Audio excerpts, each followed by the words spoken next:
there's a certain sound you don't forget, deep, rich, and full of truth. In a dim Miami studio, a man once sat by an old upright piano, his baritone voice filling the room like a prayer that refused to fade. His name was Latimore. He wasn't the loudest or the most famous, but when he sang, the world slowed down to listen. Every note carried the ache of love, the beauty of loss, and the quiet dignity of a man who lived through every word he sang. For decades, his music painted the soundtrack of American soul, a blend of pain, poetry, and faith in something real. But time moves on, even when legends stay behind. What happens when the voice that once defined love and longing is almost forgotten? Let's get into Latimore's story right now. Let me know where you're watching from in the comments. Grab yourself a warm drink, maybe a cup of tea or water, sit back, and let's start this journey together.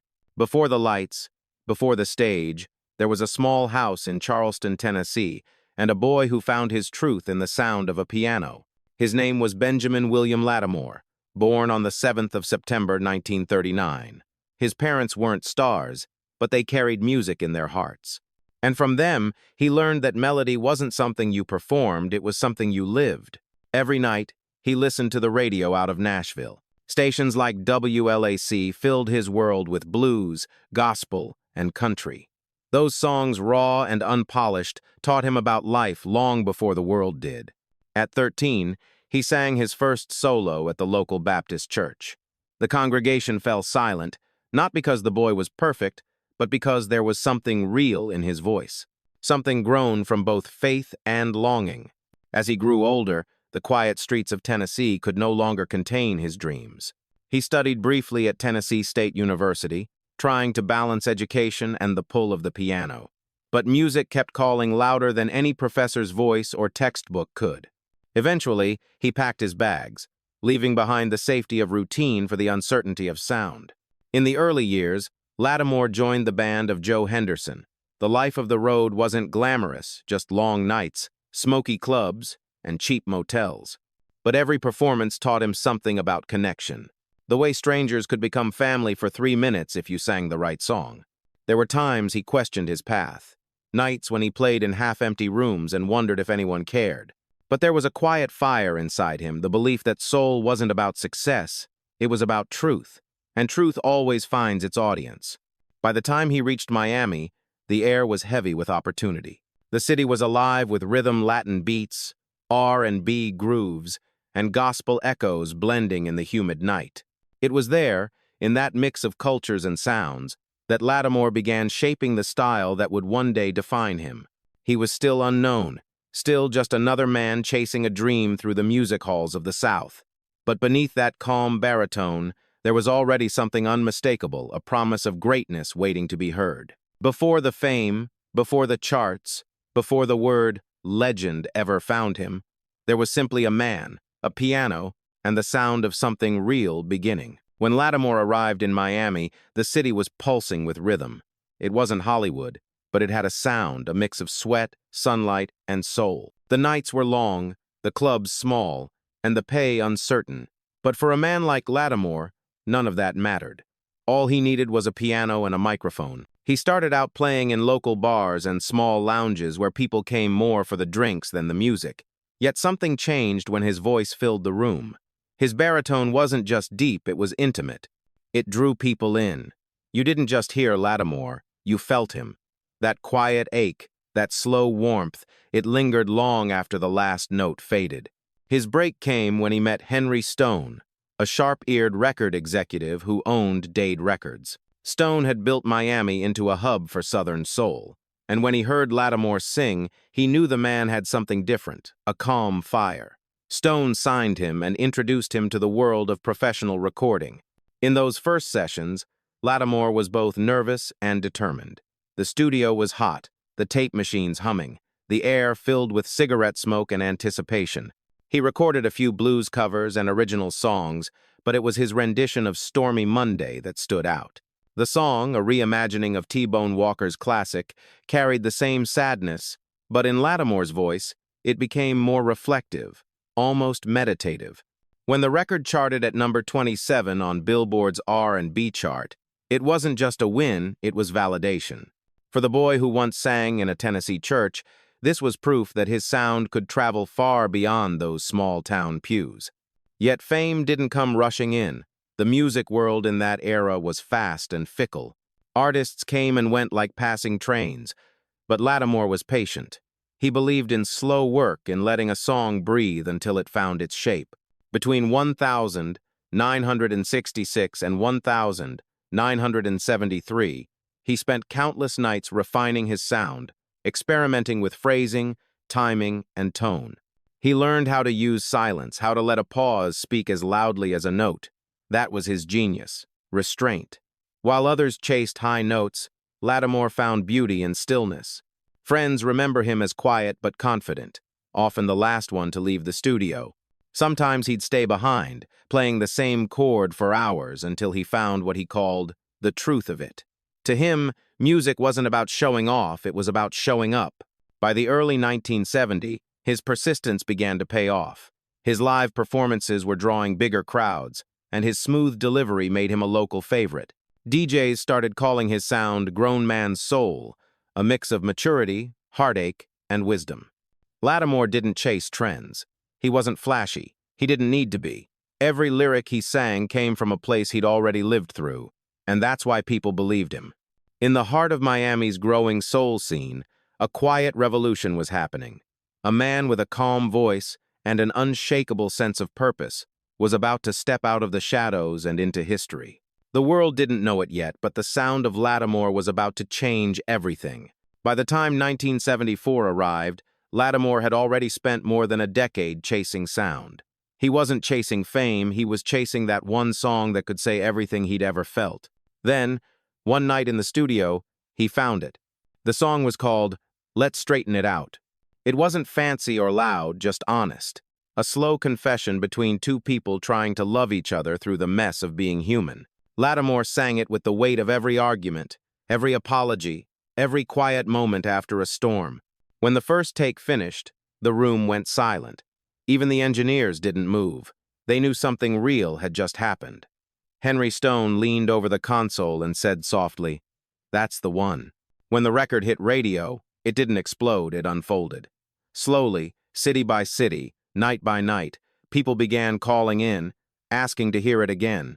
By the end of that year, Let's Straighten It Out reached #1 on Billboard's R&B chart. Across the South, couples danced to it under neon lights.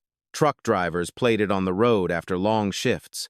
Women called radio stations in the middle of the night, saying the song spoke what their hearts couldn't. It wasn't just a hit, it was a mirror, a truth set to music. For Latimore, it was both a victory and a revelation. Success had come not from chasing the world, but from being true to himself. Let's Straighten It Out became his signature, a love song, not about perfection, but about patience. In interviews, he never bragged. When asked what made the record work, he simply said, "It's real. People can feel what's real." That song opened doors, bigger shows, national tours, and invitations from artists who had once ignored him. Yet even in his rising fame, Latimore remained grounded. He didn't change his sound or his soul. He still walked into every studio with the same quiet respect as if each microphone held a prayer. Miami now knew his name, but more importantly, America did too.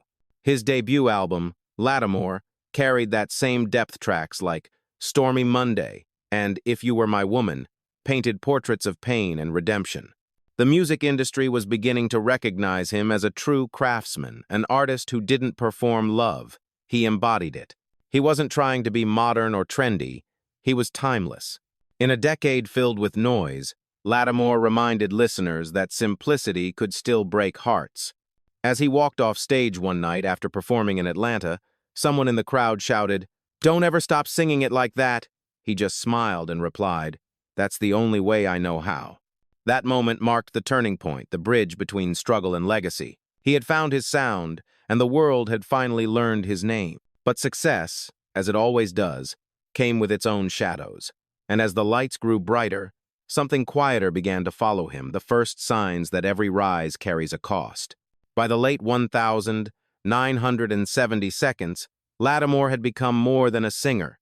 He was a storyteller, a voice people trusted. His baritone carried both the ache of the blues and the grace of soul, a combination that few could master. Wherever he went, the crowd didn't just applaud, they listened.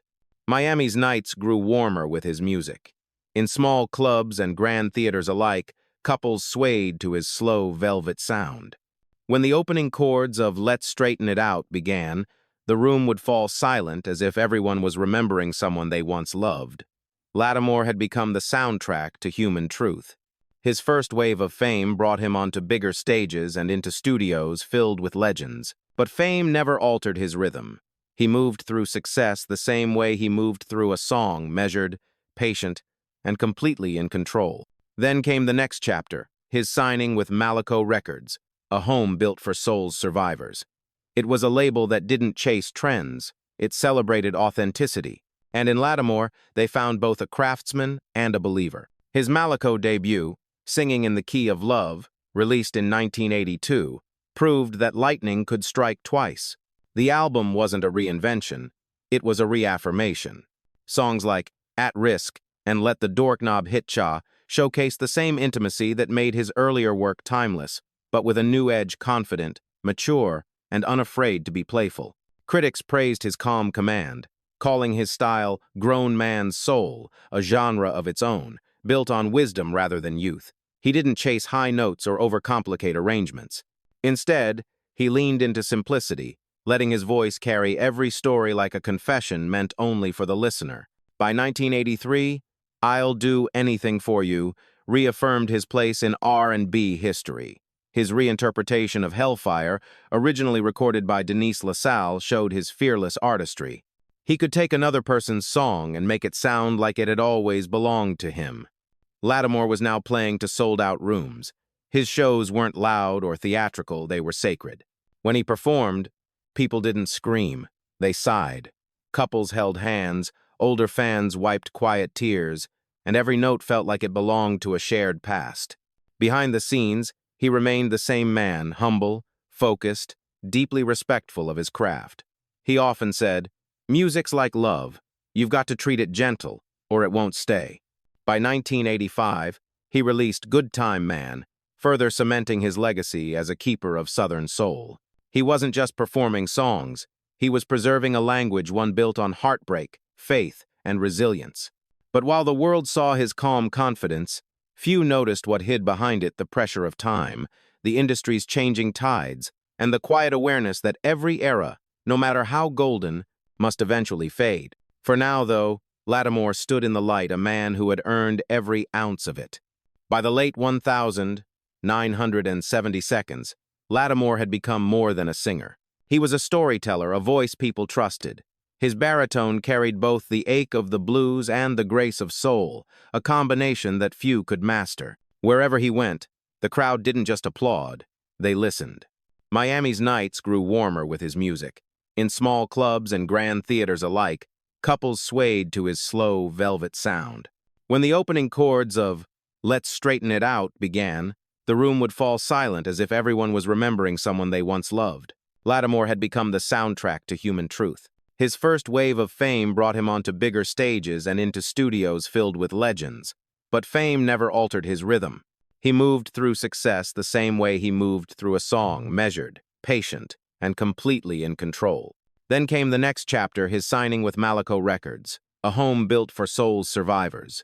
It was a label that didn't chase trends, it celebrated authenticity. And in Latimore, they found both a craftsman and a believer. His Malaco debut, Singing in the Key of Love, released in 1982, proved that lightning could strike twice. The album wasn't a reinvention, it was a reaffirmation.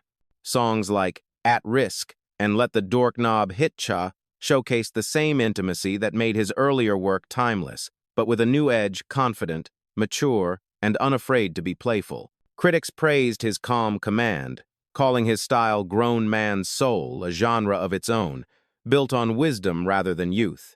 He didn't chase high notes or overcomplicate arrangements. Instead, he leaned into simplicity, letting his voice carry every story like a confession meant only for the listener. By 1983, I'll Do Anything for You reaffirmed his place in R&B history. His reinterpretation of Hellfire, originally recorded by Denise LaSalle, showed his fearless artistry. He could take another person's song and make it sound like it had always belonged to him. Latimore was now playing to sold-out rooms. His shows weren't loud or theatrical, they were sacred. When he performed, people didn't scream, they sighed.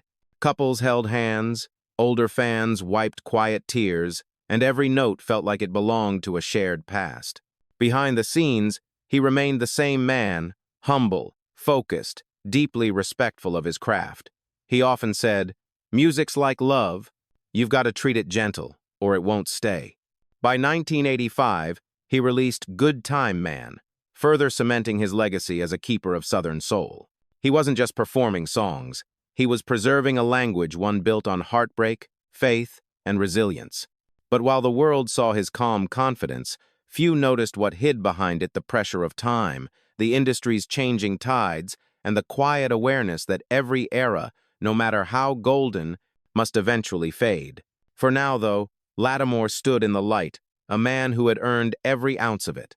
As the 1,990 seconds approached, Latimore faced a world that barely resembled the one he had conquered. The radio no longer belonged to men with deep, slow voices. The sound of soul had been replaced by sharper beats, synthetic hooks, and fleeting fame.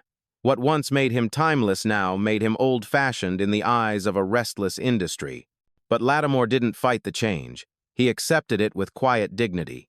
"Music comes in seasons," he once said, "and I'm fine with being part of the one that mattered." His calmness wasn't defeat, it was grace. After parting ways with Malaco, he moved to the J-Town subsidiary, searching not for relevance but for a space where his truth could still live. He recorded Turning Up the Mood in 1996, a record filled with warmth, reflection, and a touch of melancholy.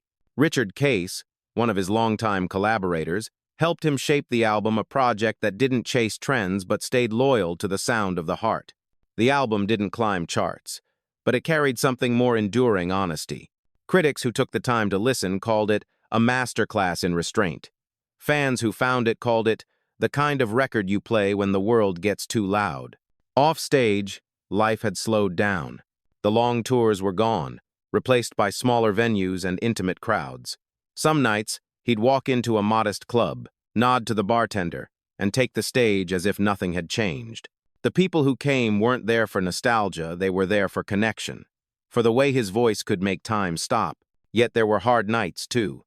Times when the phone didn't ring, when the industry that once called his name had moved on to younger faces. Still, Latimore never let bitterness into the room. He often said, "If you let anger in, music leaves." His voice had softened with age but deepened in soul. There was something more tender in it now, something earned. He sang with the understanding that every note could be his last, and that made each one sacred. He began to look back, not out of regret, but gratitude.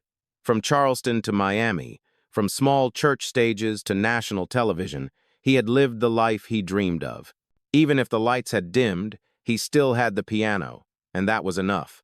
In interviews, when asked if he missed the fame, he'd smile and answer, "No, I miss the days when the music came first."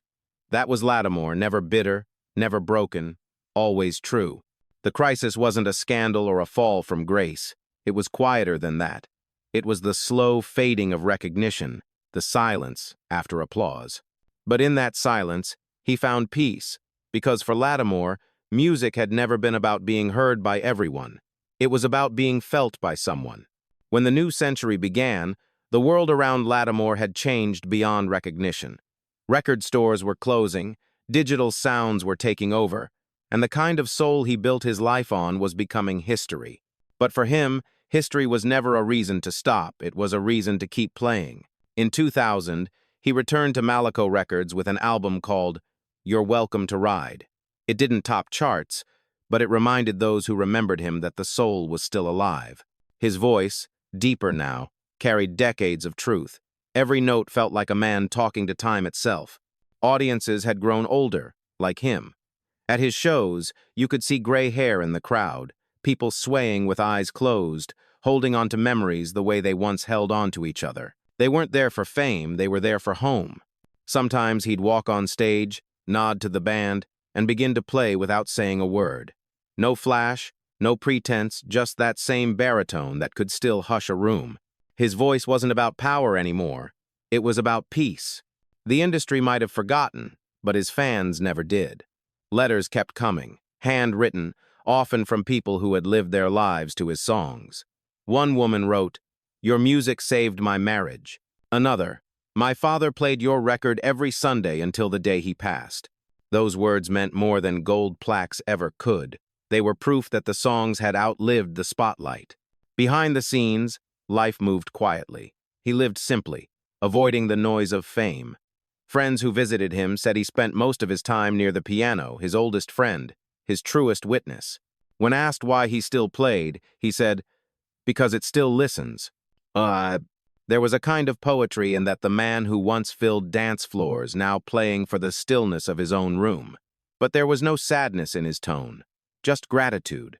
He had learned that a musician's worth isn't measured by applause, but by endurance. When he performed on The Tonight Show in 2014 alongside the Roots, it felt like a full circle, not a comeback, but a recognition.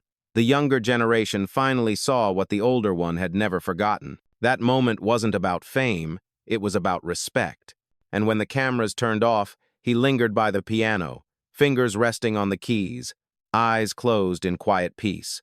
The crowd was gone, but the music remained. Because for Latimore, the consequence of time was never loss, it was legacy, still waiting to be remembered. Time has a way of revealing what truly lasts. And when the noise of an era fades, the real voices begin to echo again. Among those echoes, the sound of Latimore's baritone still carries smooth, steady, unbroken. His music never chased the spotlight, yet it outlived the spotlight itself. Decades after his chart days, younger artists began rediscovering his songs. They sampled his chords, borrowed his phrasing, studied his stillness. To them, Latimore wasn't a relic, he was a masterclass in control, emotion, and grace. Across America, soul enthusiasts called him the gentleman of Southern soul. He represented something pure, a kind of artistry that didn't need glitter or noise to be profound. His phrasing, his restraint, his unwavering tone became lessons in honesty. The track, "Let's Straighten It Out," never truly left the airwaves. Radio stations kept it alive, spinning it during late-night sets for those who still believed love could be repaired. It became a ritual, a song that outlasted heartbreak itself. His work from the Malco years aged like fine wine. Critics revisited albums like "Singing in the Key of Love" and "I'll Do Anything for You," realizing they weren't just R&B records, they were blueprints for emotional maturity in music. The way he carried pain with dignity became his signature. In 2010, his album, "Catching Up," was named one of the top 30 blues albums of the 1990 decade. A reminder that greatness doesn't expire, it just waits to be recognized again. Writers described his late work as the sound of a man who has nothing left to prove, yet everything left to feel. Fellow musicians, from studio veterans to young singers, spoke of him with reverence. John Legend once said in an interview, "When I hear Latimore, I hear truth. That's what we all chase." And the Roots, after performing with him on The Tonight Show, called it "standing beside history." Even outside America, his voice traveled quietly through Europe and Japan, where soul collectors cherished his vinyl like sacred relics. They understood what many forgot, that simplicity could be revolutionary when it came from the right heart. Latimore's legacy wasn't loud, it was lasting. He proved that the measure of an artist isn't how high they climb, but how deeply they stay.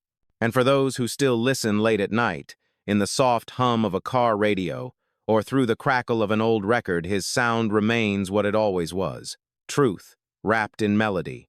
In the years that followed, something beautiful happened people began to remember. The old records started circulating again, rediscovered by listeners who had never lived through his time. They heard that baritone and felt something missing from their own world. Television specials, radio tributes, and small-town concerts began to feature his name once more, not as a nostalgic memory, but as a reminder of what soul once meant. He wasn't seen as an old singer, he was seen as a keeper of truth. Writers called him a bridge between eras. Fans described him as the sound of honesty. For every listener, his music meant something different: love, loss, forgiveness, or the courage to stay soft in a hard world. The Tonight Show performance in 2014 became symbolic, a living link between generations. As the roots played beside him, younger viewers discovered what older fans already knew, that legends never really leave, they just wait for time to catch up. Latimore's story became a quiet anthem for artists who refused to compromise.